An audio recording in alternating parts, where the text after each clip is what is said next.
अभी आपको अपडेट करें, पीटीआई रहनुमा हलीम आदिल शेख को पुलिस ने गिरफ्तार कर लिया। हलीम आदिल शेख को सिंध हाई कोर्ट के बाहर से पुलिस ने गिरफ्तार किया। मनाजिर आप स्क्रीन पर देख रहे हैं।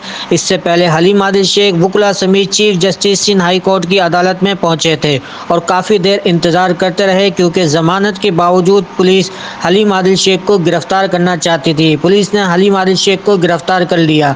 अब से कुछ देर पहले सिंध हाई कोर्ट के बाहर से हलीम आदिल शेख को गिरफ्तार करके मोबाइल में डालकर नामालूम मकाम पर मुंतकिल कर दिया गया। इस दौरान हलीम आदिल शेख के साथ वुकला की भी काफ़ी तादाद मौजूद थी। चलो चलो चलो चलो चलो चलो चलो।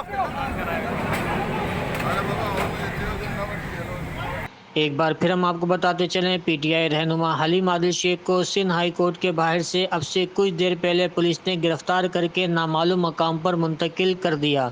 मनाजिर आप अपनी स्क्रीन पर देख सकते हैं। पीटीआई रहनुमा हलीम आदिल शेख को पुलिस ने गिरफ्तार कर लिया। वकाल लईक, इबरत न्यूज़, कराची।